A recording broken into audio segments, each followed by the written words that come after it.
Go.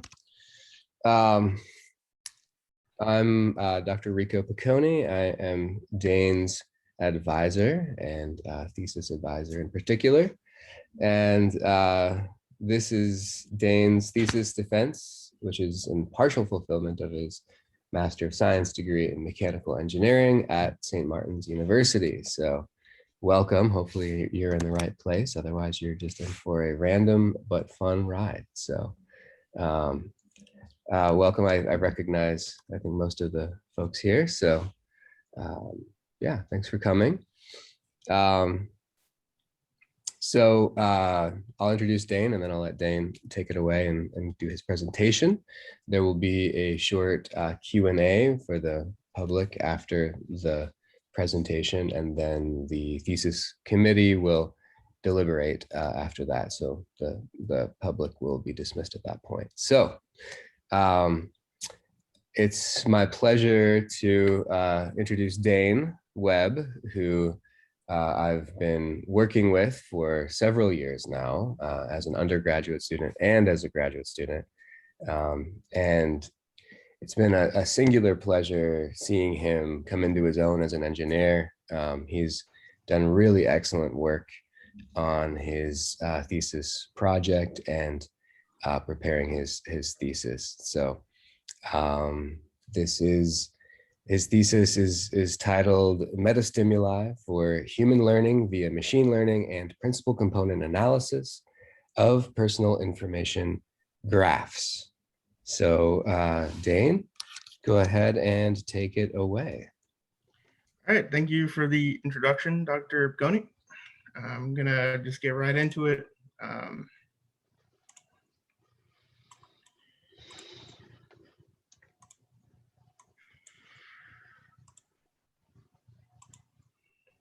All right.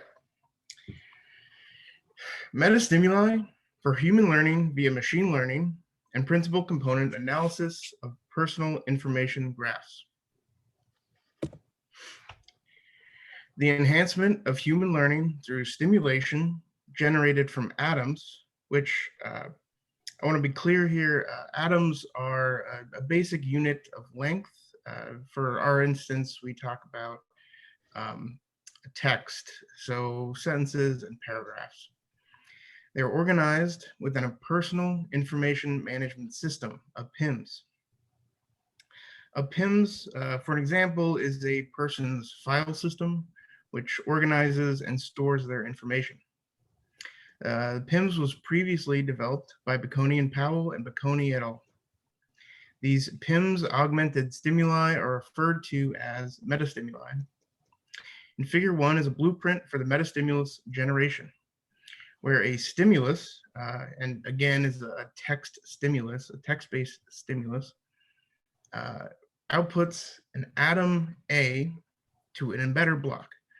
The embedder block translates this atom of text into some sort of vector representation, where ideally there is, it maintains the original semantics, and in some cases, word order of the original atom in this vector representation.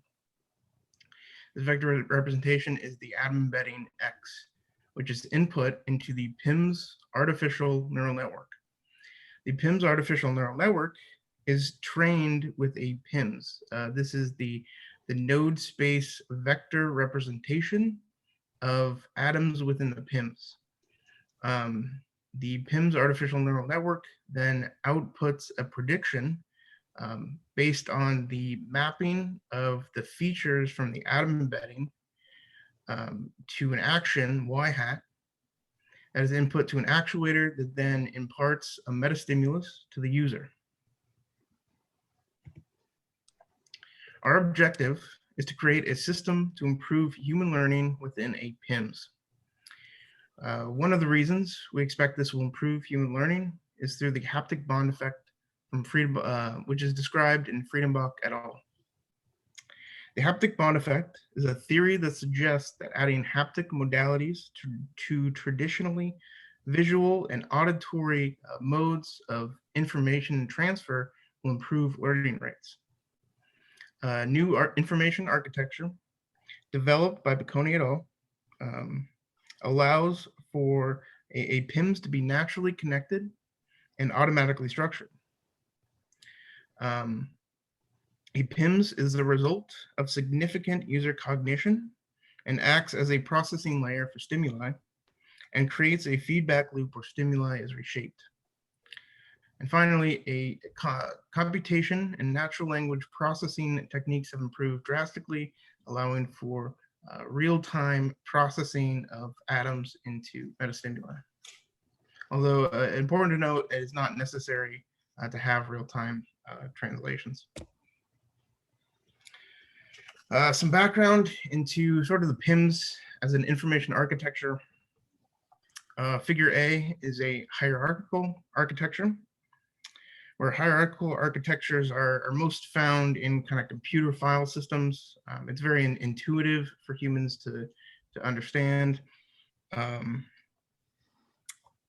Hides a lot of unnecessary information and has a lot of strong intercategorical relations. However, there's only a single valid path from the ultimate parent category down to a specific atom. This makes it very inefficient. And also atoms have a limited number of categories that they can belong to. Alternatively, there is the organic information architecture. This is very flexible. You see it in tagging systems, where an atom can have any number of categories. However, this doesn't hide unimportant information very well. And a lot of the intercategorical relationships are lost. The PIMS is the result of the synthesis between these two information architectures, where the organic, this is called, the synthesis is called the organic hierarchy. The organic hierarchy is a graph structure that is based on set relationships, where a category is a set of atoms.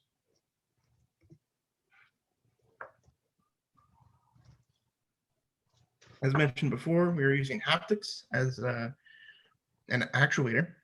So a little bit of background into haptics. Some different feedback methods are force feedback, which uses force applied through an object, which simulates motion and resistance. Tactile feedback simulates contours and surfaces. Vibrotactile feedback simulates using vibration the sound sort of touch. And when I mean sound of touch, I'm kind of like, the example that I always think of is kind of a car running and you put your hand on the hood. That's kind of the sound of that car running. That's the sound of touch. And thermal feedback, which is the simulation of the flow of heat energy. There are also some haptic devices, including joysticks, glove-based systems, sleeve-based systems, and touchscreens. Figure 3 shows an illustration of a haptic sleeve. This is used in the paper Jung et al., or a similar version of this, where there are two sets of actuators, both on the inside of the sleeve, one on the top and one on the bottom. A little bit of background into haptics and education and these two papers. The first one is the Friedenbach et al. Paper, The Learning of Arbitrary Association Between Visual and Auditory Novel Stimuli in Adults, the Bond Effect of Haptic Exploration. This paper introduces the haptic bond effect, and it studies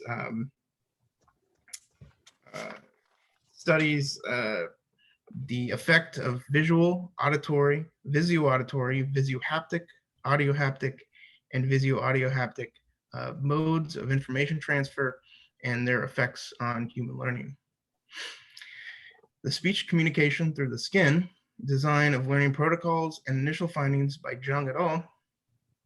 Is a study where they trained participants to recognize 39 English phonemes and their haptic representations.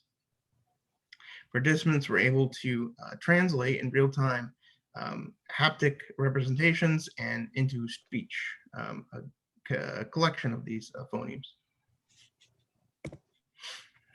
Some background into machine learning. So non-machine learning artificial intelligence relies on human designers to pre-program mappings between percepts and actions.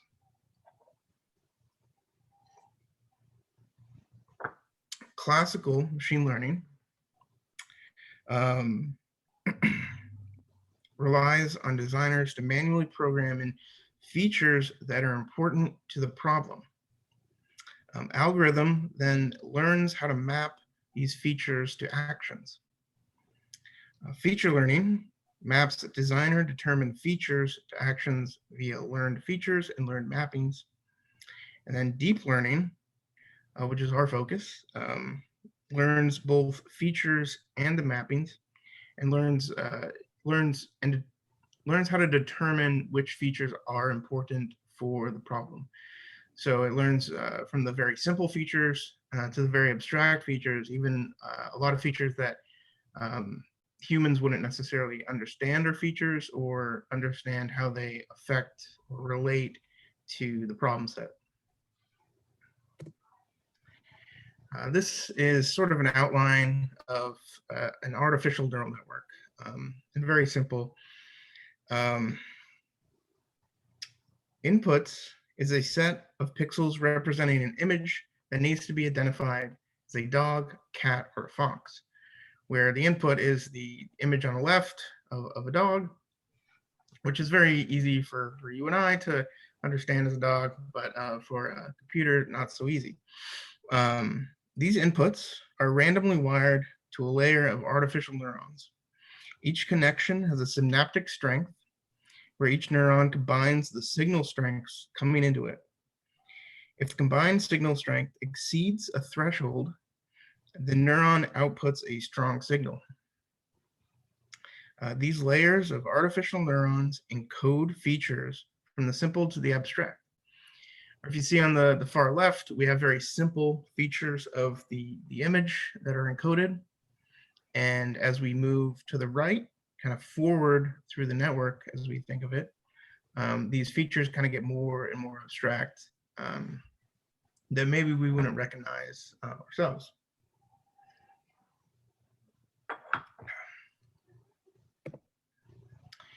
The artificial neuron is a computational unit that, based on the synaptic strength of its inputs, outputs a positive, strong, or negative, weak value.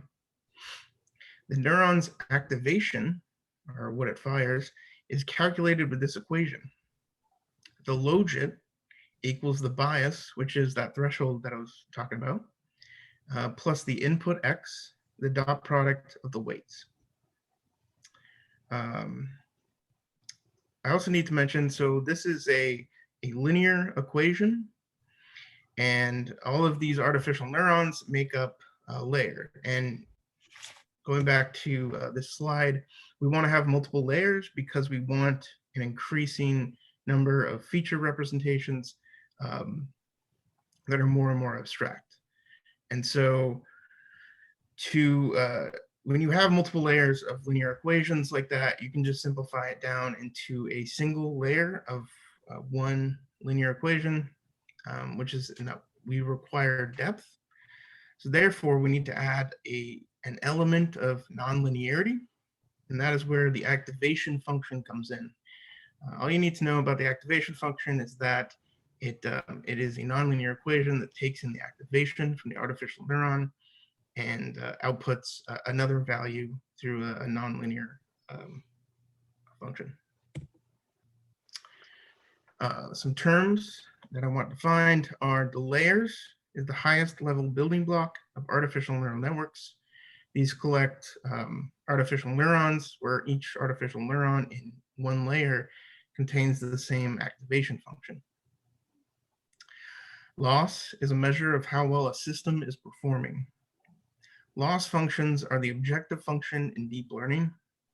There are two types of loss functions that are used in deep learning. Regression loss functions, which think of mean squared error, where they compare two values, an actual value and a predicted value.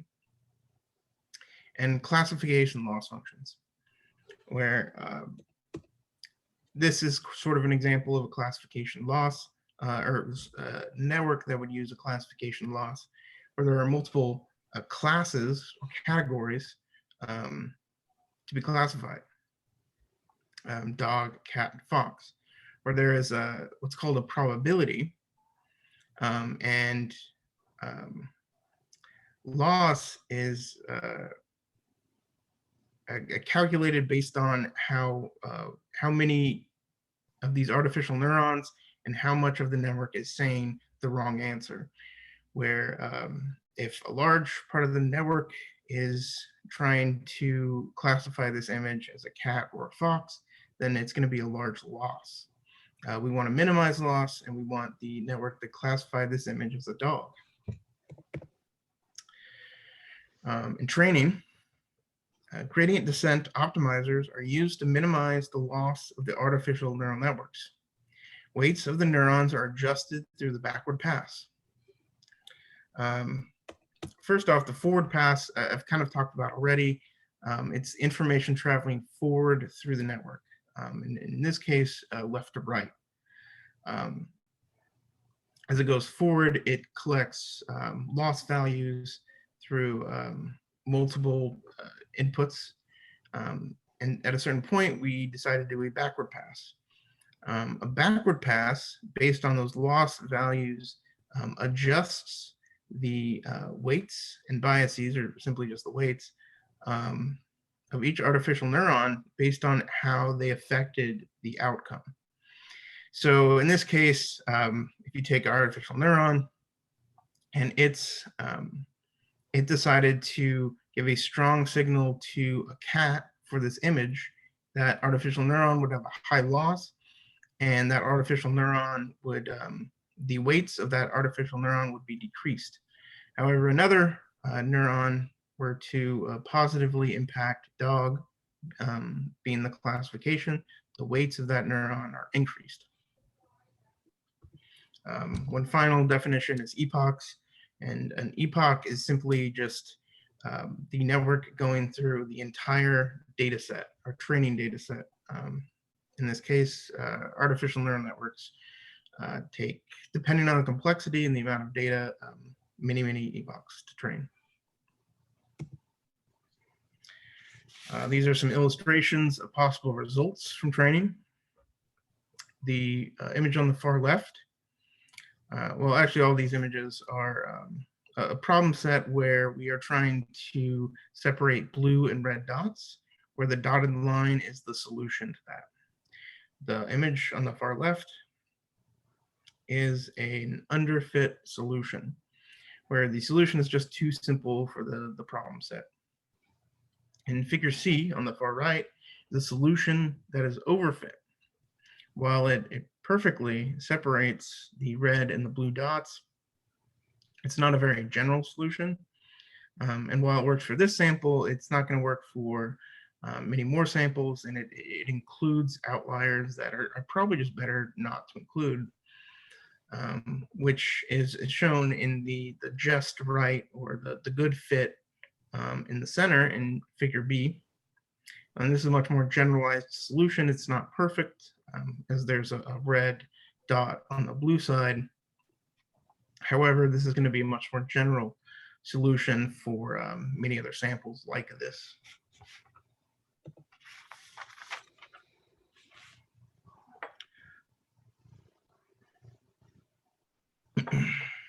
Like I said previously, in feed-forward neural networks, information always moves forward. However, that's not the case in neural alternatives. This is a recurrent neural network. Recurrent neural networks has information recursively loop inside of it. This gives recurrent neural networks an extra sort of internal memory, as opposed to the one that's already in feed-forward neural networks. It allows them to process sequential data with variable length. And when I'm talking about sequential, I mean elements of the sequence relate to each other. Recurrent neural networks are very good at processing temporal data like music and natural language. An example of how the recursive stack is built is in figure 7, where we have a 3-step method. So the values S are the state, and T is the current step, or really any step. V, U, and W are recurrent weights, and then Y are the output of this step, and then X the inputs of the step. So for natural language, you would build a recursive stack. For an example, the quick brown fox, state t minus 1 would be represented with the. State t would be quick, and st plus 1 would be brown. That would be the first layer of the recursive stack. The second layer of the recursive stack, quick, would be st minus 1, brown, st, fox, st plus 1. And it builds and builds until all the data has gone through, and then we go back through the recursive stack, and that's where loss values are created, and we get an output. And then eventually we do another sort of backward pass. It's a bit different with recurrent neural networks, but I wanted to bring this figure up again just to refresh everyone's memory. This is the Metastimulus architecture. That is the blueprint for the project. A stimulus, a text stimulus, is an atom, A, that is input to embedder. The embedder embeds the atom and translates it into a vector representation that maintains semantics and some word order. This is input to the PIMS artificial neural network that has been trained with the node vector representation of categories from the PIMS. The PIMS artificial neural network maps the features of the atom embeddings X to the node space vectors from the PIMS and outputs its prediction y hat and gives it to the actuator. The actuator is a haptic device in our instantiation, which outputs or imparts a metastimulus to a user. The metastimulus training diagram, I've already talked about the top half of this, but this is how the PIMS artificial neural network is trained. In the bottom half, the PIMS outputs a set of categories of the atom that is being trained, and it goes into a node lookup. This node lookup block outputs a node vector for the set of categories, and that goes into a PCA projection. I'm going to talk a little bit more about that in the next few slides, but this brings down the high dimensionality node vector into a much lower dimension y, which is then compared with the PIMS artificial neural network output y hat, and this gives us the loss that is used in the back propagation or backward pass to train the PIMS artificial neural network.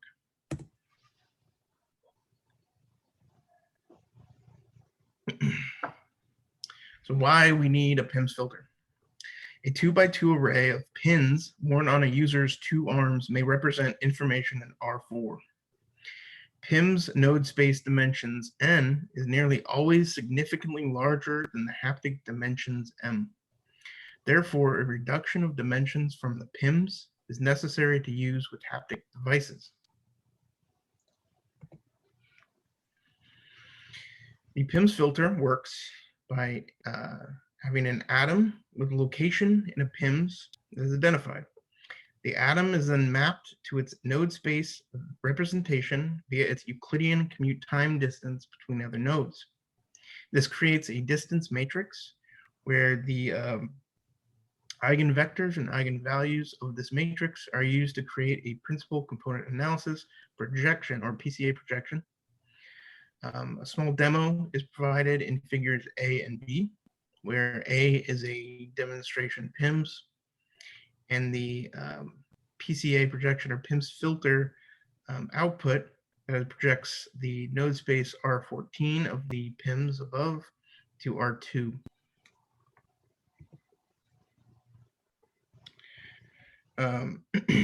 Word embeddings. Natural language must be converted into a numerical format for the artificial neural network to parse. Word embeddings are a real vector representation of words. Training the word embedding is conducted as a layer in an artificial neural network. The word embedding vector moves closer to word embedding vectors that it appears near in the training data. Now, to clear up and give an example, going back to the quick brown fox, the word embedding vector for the is going to move closer to the word embedding vector for quick. And then you keep going down the line. So quick, the word embedding vector for quick moves closer to the word embedding vector for the and brown, and so on. This has the fortunate outcome that word embeddings with similar usage and meaning have similar word embeddings, such that word embedding vectors for man and king are going to align, just like word embedding vectors for woman and queen. Word clouds are used to visualize word embeddings. So this particular word cloud, I think, came from a 20-dimension word embedding, and it has been principal component analysis projected down to 3 dimensions. In figure, and this is TensorFlow's embedding projector. TensorFlow is a very popular Python library used for machine learning. In figure B, the word embedding for source and its 14 closest neighbors. So the word embedding in this uses the PIMS corpus, what we call the PIMS corpus. It is a data set of 2 textbooks. One is a mechatronics textbook, and the other is a systems analysis textbook. They're both authored by Dr. Rico Piccone. And so in figure B, the word source, which we're focused on, is used a lot or frequently as a one-port element term of source. So the closest neighbors, some of them, they don't really have any meaning, so they're only close because of proximity. But we do have some words that may not be entirely from proximity, and maybe because of meaning. For example, current and voltage drawn there are 2 examples of generalized source variables.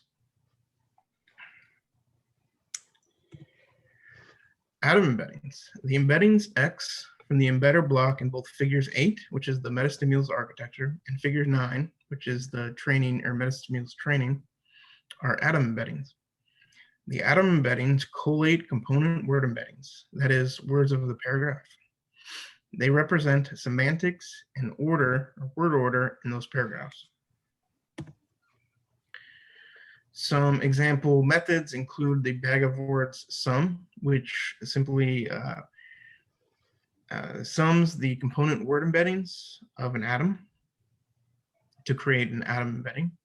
The bag of words average, which averages the component words of an atom to create the atom embedding.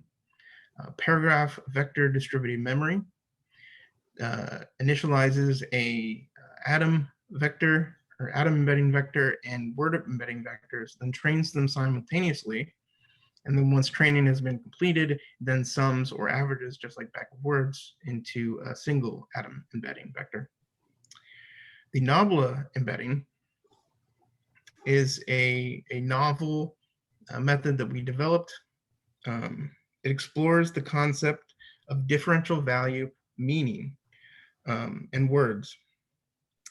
For an example, she opens tonight. Not until the final word does the preceding ones have the correct meaning. For example, you could say she opens the door or she opens the window.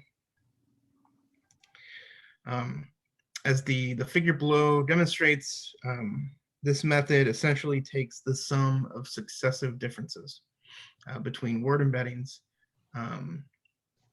to create the final atom embedding vector.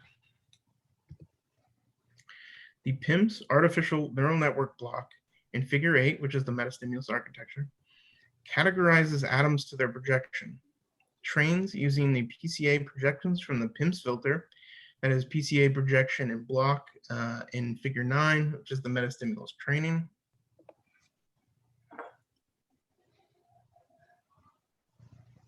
the PIMS artificial neural network training trains weights with gradient descent optimizers. Gradient descent is used because training weights of an artificial neural network do not have issues with many local minima. Instead, they have issues like vanishing gradients, where gradients are very close to zero, which slows or basically stops training in some points. Exploding gradients, where there is a large difference between gradients in preceding steps. And saddle points, where there are polarized gradients and then a region of very small gradient and even a point of zero gradient. Validation of the training of an artificial neural network. Validation and also different data sets. So of a whole data set, it can be broken into a training data set, which is simply the data that is used to train the artificial neural network. The validation data set is a small subset of training data that is withheld during training to gauge artificial neural net learning. This is particularly useful for long training. Validation data is also used sometimes for a few different methods that will modify how the artificial neural network trains while it's training. And then the testing data set is used to gauge the actual or real world effectiveness of this training of the artificial neural network. It ensures that the artificial neural network is not overfit or underfit. The null data set is the testing data set with randomly assigned labels. This gives us a baseline of results. If the artificial neural network performs similarly, then no learning has occurred. Or if the a training data set performs, or on the artificial neural network on training data performs better, and but the testing results is similar to the null data set, it shows that the neural network has been severely overfit to the training data and simply has memorized it at that point. For our experiment, we used two data sets, one called the PIMS corpus, which I briefly mentioned before, and the TensorFlow datasets scientific paper. These datasets are used to create the word embeddings. The PIMS corpus is the only dataset that is used to train the PIMS artificial neural network. We had this question of specificity versus size, where the PIMS corpus is a pretty small data set for deep learning, but it's very, very specific because it is the data set that is used for the artificial neural net training. But the TensorFlow data set, it has some specificity just because it is scientific papers, so it's there's a reasonable assumption that it's going to be talking about mechatronics and system analysis at some point. But it's very large, and two things you want a data set for word embedding training and artificial neural network training is large size and a high degree of specificity. However, it's not likely that many people are going to, with a PIMS, be able to find a large data set that has any sort of specificity to their PIMS. And ideally, you'd use this data set that that has a lot to do with your PIMS yourself. We also want to figure out kind of what is the sweet spot for the embedding dimension of for these data set and these word embeddings. Finally, we want to understand how small of a projection for output dimensions can we get to where the artificial neural net still learns meaningful maps between the atoms into the node space. Hyperparameters are a configuration that is external to the model that is not found through standard training. Hyperparameters include activation functions, which I've already described, but the ones that we are using are hyperbolic tangent, softmax, and sigmoid. These are the nonlinear functions. Hidden layers, which are the layers between the input and the output layers, they add the depth and complexity to an artificial neural network. Features, which is another term for artificial neurons. And really the question is how many features per layer? And then hyperparameters, parameters that have to do with artificial neural net training, like the gradient descent optimizer parameters, which there are a bunch of different gradient descent optimizers used in deep learning, and the learning rate. A lot of these gradient descent optimizers have variable learning rates, but the ones that do not have learning rates or variable learning rates, a large learning rate speeds up training, but it can miss like true minima, and too small of a learning rate won't be able to find a minima in time. So we'd like to find the optimal learning rate.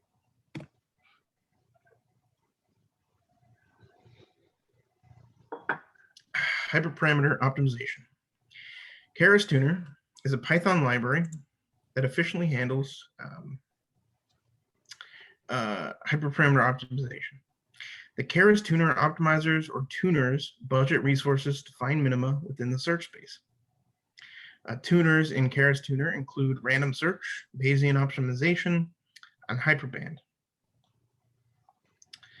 These are derivative-free or gradient-free optimizers, and we use derivative-free optimizers because the hyperparameter search space has issues with large numbers of local minima. Metaparameters are parameters that affect the learning performance but are not hyperparameters. Now, I've discussed most of these already. Keyword weighting, I'll be discussing in the next slide. The gradient-based optimizers that are included are stochastic gradient descent, ADAM, AdaGrad, AdaDelta, AdaMax, and RMS Pro. ADAM is generally the most popular among machine learning researchers, mainly because it's the most effective. Also, different architectures, including feed-forward neural networks and recurrent neural networks, and of course the Keras Tuner tuners. A keyword is a word that directly relates to a category. For instance, a category called V that represents the one-port element voltage will have keywords volt, volts, voltage, and V. The expectation that most atoms with some category will contain a keyword. We expect some categorization may be improved if keyword embeddings are inflated. We also expect there to be a trade-off between sort of a keyword classifier and a semantic-focused artificial neural network. While we expect most of the atoms that have a category to contain these keywords, there will be some atoms that will not contain these keywords, yet they still have a category. Therefore, we need some semantic classification.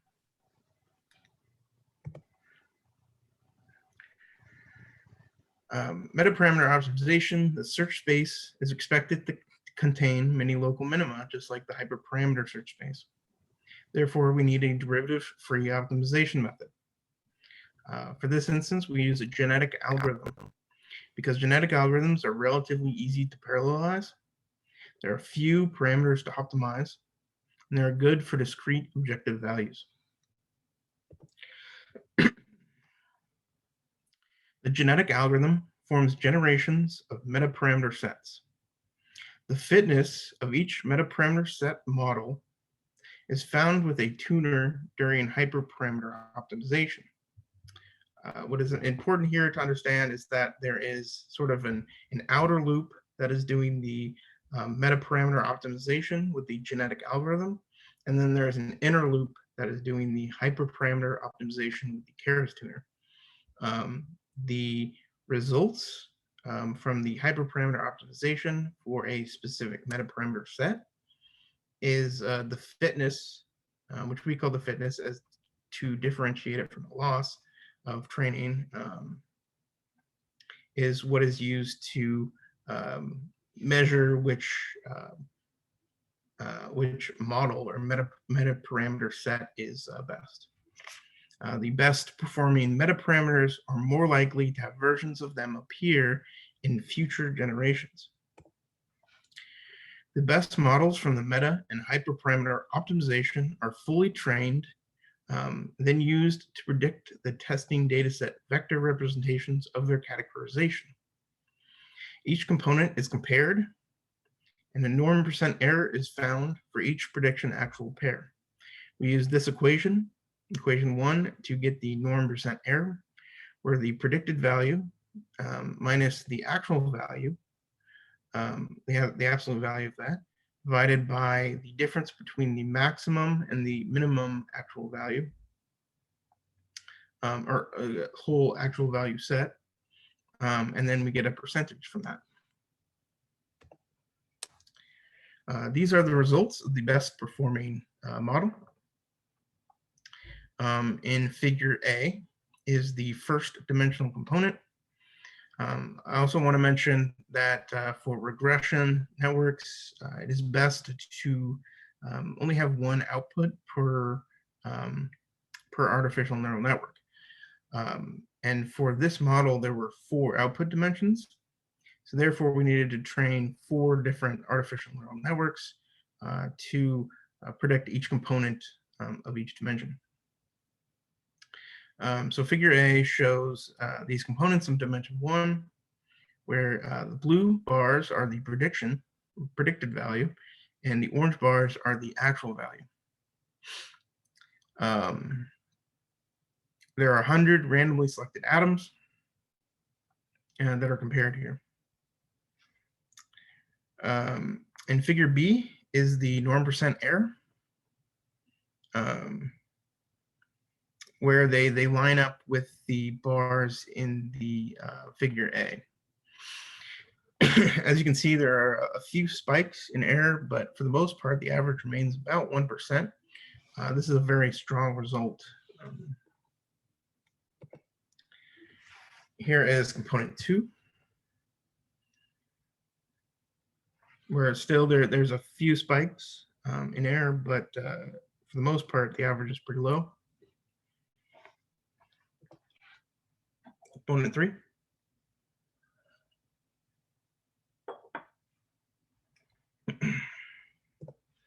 Component 4.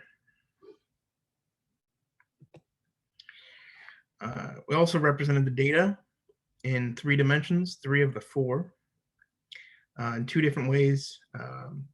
In figure A, there are 100 prediction actual pairs with a line between the pairs showing the difference between them. And then in figure B, there are the vectors originating at the origin of these prediction actual pairs.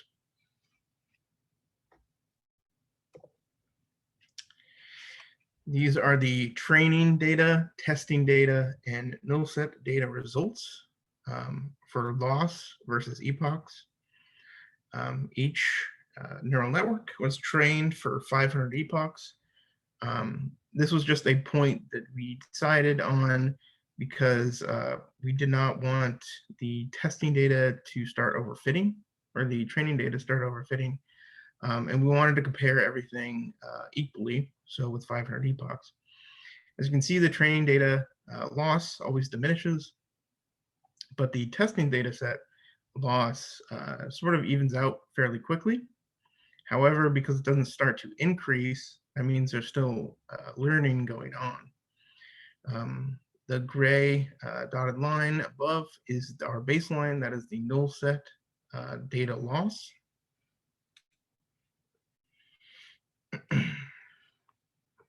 In this table, we collect the top 10 models.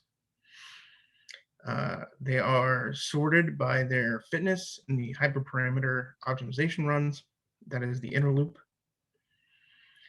For a disclaimer here, Beyond results, it is potentially misleading to make any general statements.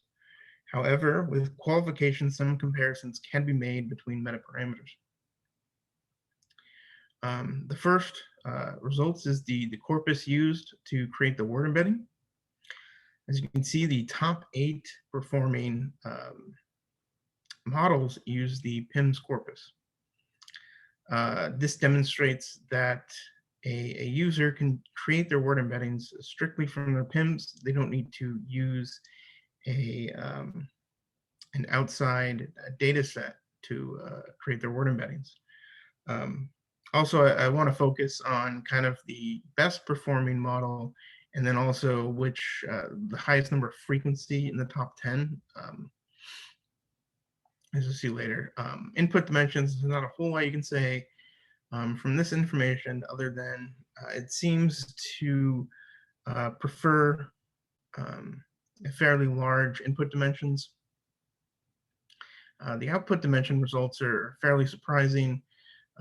While the top performing is large relatively to the rest of the options, only 2, 3, and 4 were allowed. The majority of the top 10, 8 of the 10 are low with 2. I hypothesize that this is due to the artificial neural network sort of cheating, to where with the smaller the smaller number of dimensions in the output, there is less variability between answers, and the artificial neural net is able to, with the wrong answer, still be closer with 2 dimensions than with 4.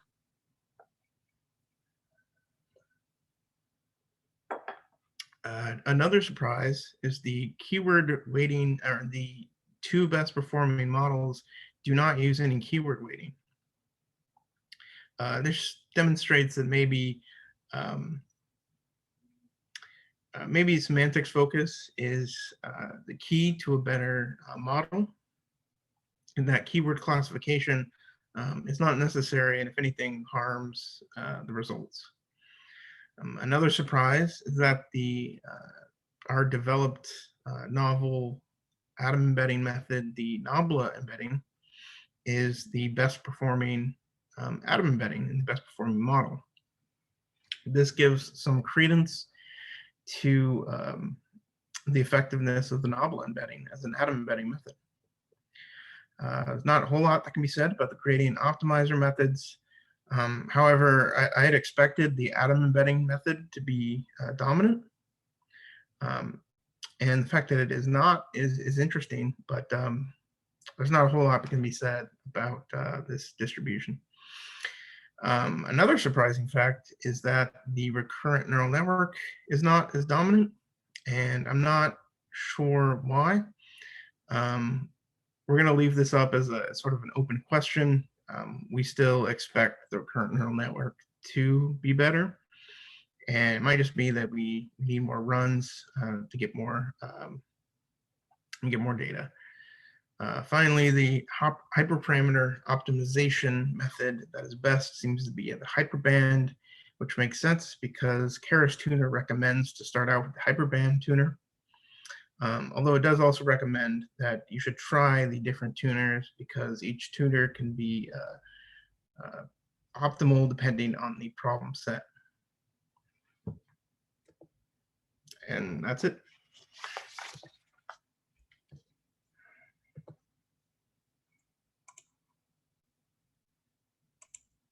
All right, thank you, Dane.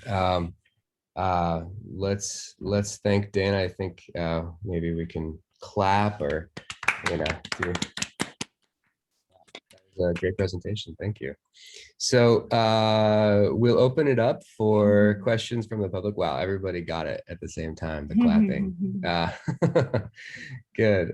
So if folks have questions, please ask Dane now, and yeah, I'll open it up. So I think you can unmute yourself and ask. You can also drop it in the chat if you like.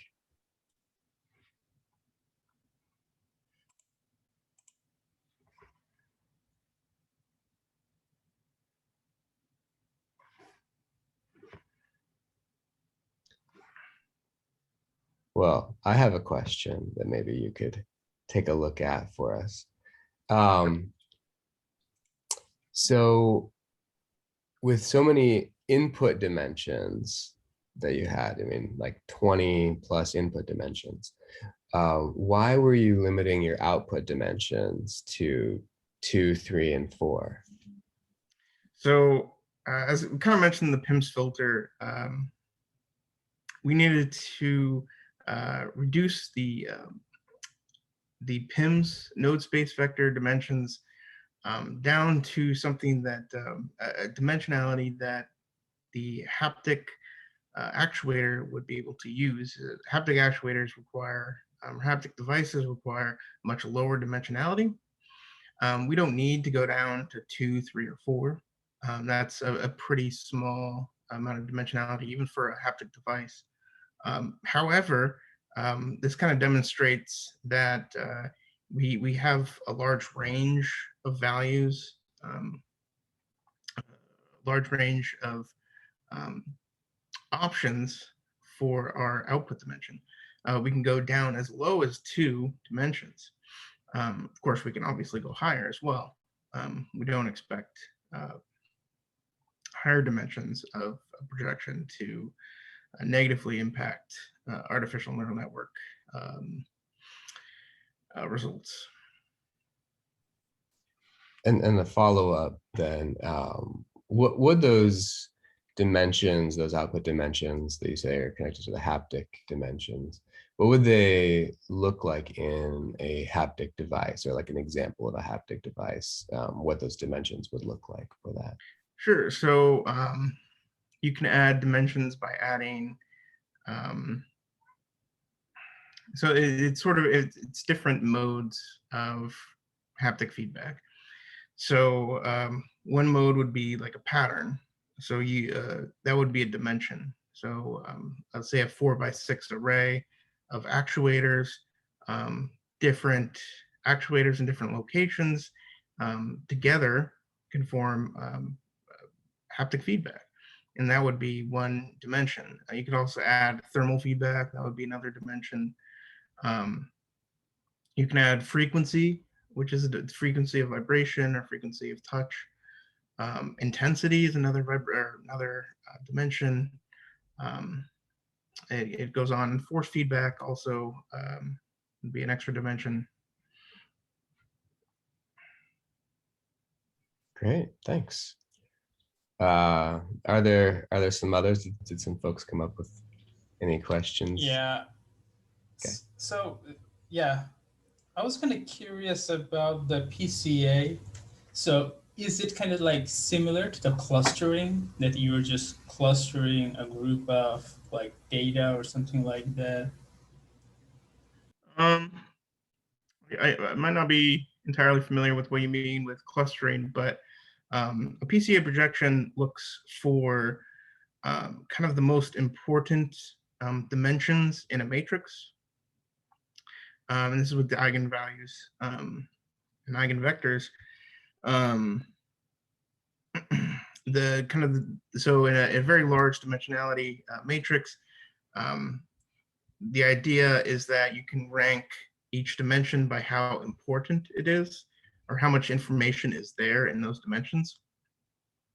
And then so you can project, and you can kind of think of a projection like, you know, a shadow is a two-dimensional projection of a three-dimensional object, right? And so you can do that with any high dimensionality into a low dimensionality. Now with the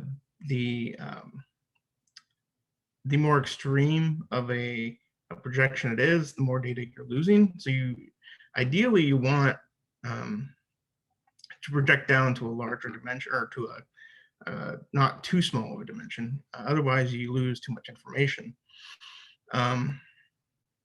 However, yeah, I guess I kind of went on a tangent there, but is that a good explanation? Yeah, it was good. I was just confused about the clustering thing. There was like machine learning algorithm and stuff like that. And also like this PCA is like the first step of the filtering process. It's sort of like, it's sort of more the final step. The output is the projection of the PIMS filter, or the PIMS filter output is the projection from the PCA. It starts out with finding distances between these node space vectors and the PIMS. And that's the Euclidean commute time distance, which is the, it's a random walk between nodes where it walks step by step or through time from one node to another and then back. And that is a Euclidean commute time distance. You need a distance matrix to form a principal component analysis. Well, to get the eigenvalues and eigenvectors, and then you do the principal component analysis. Cool. Great job, Dane. Thank you.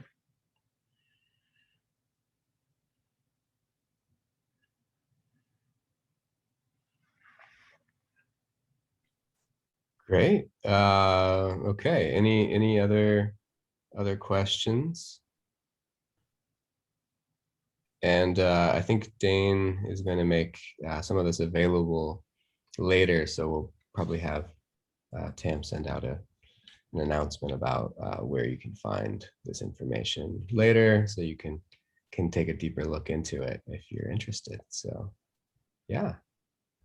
Great. Well, unless there are any other questions, let's go ahead and conclude the public portion of the presentation. So now the committee will have a direct discussion with Dane about the thesis and the presentation. And yeah, so if you are not on the committee, please go ahead and take off now. But thank you for joining us.